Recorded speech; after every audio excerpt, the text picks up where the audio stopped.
প্রিয় দর্শক, আসসালামু আলাইকুম। আমার মাথার উপরের এই ভিডিওটি দেখুন।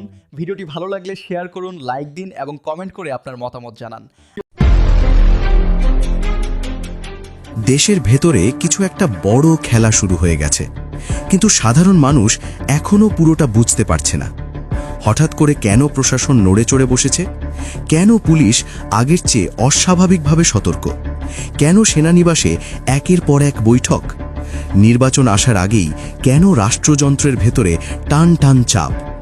কেউ বলছে এবার আর আগের মতো ম্যানেজ করা যাবে না, কেউ বলছে অনেক বড় সিদ্ধান্ত নেওয়া হয়ে গেছে, আর ভেতরের খবর বলছে এবারের নির্বাচন নাকি বদলে দিতে পারে বাংলাদেশের পুরো রাজনৈতিক সমীকরণ। কিন্তু আসল সত্যটা কি? চলুন ধাপে ধাপে সব খুলে বলি। গত কয়েক সপ্তাহ ধরে ঢাকা শহর থেকে শুরু করে দেশের দূর গ্রামের ভেতর পর্যন্ত একটা অদ্ভুত চাপা উত্তেজনা টাচ করছে। চায়ের দোকান থেকে সরকারি অফিস, রাজনৈতিক আড্ডা থেকে থানা, সব জায়গায় একটাই আলোচনা, সামনে নির্বাচন, কিন্তু এবার পরিস্থিতি নাকি অন্যরকম। সরকারি অফিসের কর্মকর্তাদের মুখে আগের মতো স্বস্তি নেই, অনেকেই চুপচাপ। থানাগুলোতে পুলিশ আগের যে কোনো সময়ের চেয়ে বেশি সতর্ক, অকারণে কেউ ঝুঁকি নিতে চাইছে না। আর সেনাবাহিনীর ভেতরেও একের পর এক বৈঠকের খবর আসছে। সব মিলিয়ে মনে হচ্ছে পুরো রাষ্ট্রযন্ত্র যেন বড় কিছুর আগে প্রস্তুতি নিচ্ছে। অনুসন্ধান করে জানা যাচ্ছে ডক্টর মুহাম্মদ ইউনূসের নেতৃত্বাধীন অন্তর্বর্তী সরকার নাকি নির্বাচনকে কেন্দ্র করে কিছু কঠোর সিদ্ধান্ত নিয়েছে। এই সিদ্ধান্তগুলোর বড় অংশই ঘুরছে নিরপেক্ষতা শব্দটার চারপাশে। সেনাপ্রধানের এক সংবাদ সম্মেলনের বক্তব্য অনেকের নজর কেড়েছে। তিনি পরিষ্কার বলেছেন, সেনাবাহিনী নির্বাচনে পেশাদারিত্ব বজায় রাখবে এবং কোনো রাজনৈতিক পক্ষ নেবে না। কথাটা শুনতে সাধারণ লাগলেও রাজনীতির ভেতরের লোকজন বুঝছে এটা আসলে শক্ত বার্তা। কারণ ২০২৪ সালের উত্তাল সময়ে দেশের মানুষ দেখেছে কিভাবে রাষ্ট্রযন্ত্রের কিছু অংশের পক্ষপাত ভয়াবহ পরিস্থিতি তৈরি করেছিল। সেই অভিজ্ঞতার পর সেনাবাহিনী এবার আর কোনো ঝুঁকি নিতে চায় না, এমনটাই মনে করছেন বিশ্লেষকরা। এবার আসি পুলিশের দিকে। পুলিশের মহাপ্রতিষ্ঠাধক বাহারুল আলম নাকি খুব পরিষ্কার নির্দেশ দিয়েছেন ১০০% নিরপেক্ষ থাকতে হবে, কোনো রাজনৈতিক দলের জন্য আলাদা সুবিধা নয়। ওপর থেকে নিচ পর্যন্ত একই বার্তা গেছে, পক্ষপাত মানেই বিপদ।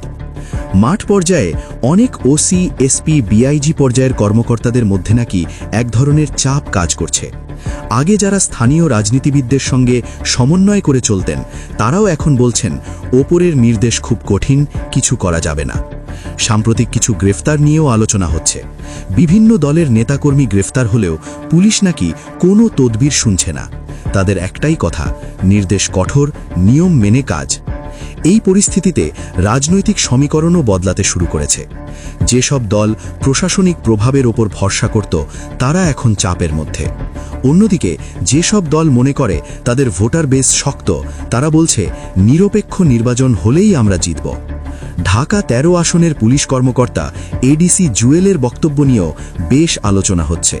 তিনি প্রকাশ্যে বলেছেন কোনো প্রার্থী পুলিশের কাছ থেকে ন্যূনতম ফেভারও পাবে না। তিনি প্রার্থীদের জন্য আলাদা যোগাযোগ গ্রুপ খুলেছেন, ২৪ ঘন্টা ফোন খোলা রাখার কথা বলেছেন, নিরাপত্তা দেওয়ার নিশ্চয়তা দিয়েছেন। তার ভাষায়, জনগণের ভোটের অধিকার নিশ্চিত করা আইন শৃঙ্খলা বাহিনীর দায়িত্ব। এই ধরনের বক্তব্য সাধারণ মানুষের মধ্যে এক ধরনের আশা তৈরি করেছে, হয়তো এবার সত্যিই কিছু বদলাতে পারে। এখন প্রশ্ন উঠছে, যদি সত্যিই প্রশাসন ও পুলিশ নিরপেক্ষ থাকে, তাহলে নির্বাচনের ফল কি একেবারে অন্যরকম হবে?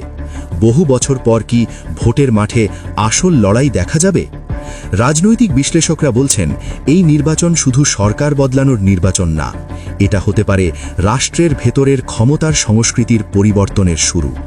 তাহলে কি সত্যি বাংলাদেশ এক নতুন নির্বাচনী বাস্তবতার সামনে দাঁড়িয়ে? প্রশাসন যদি নিরপেক্ষ থাকে, তাহলে কার লাভ, কার ক্ষতি? এবার কি ভোট কেন্দ্রে ঠিক করবে জনগণ, নাকি আবারও অন্য কিছু? আপনার কি মনে হয়, সামনে কি সত্যিই অবাধ ও সুষ্ঠু নির্বাচন হতে যাচ্ছে? কমেন্টে আপনার মতামত জানান। ভিডিওটি ভালো লাগলে লাইক দিন, শেয়ার করুন, আর এমন বিশ্লেষণ পেতে চ্যানেলটি সাবস্ক্রাইব করে আমাদের সাথেই থাকুন। আবার দেখা হবে পরের ভিডিওতে।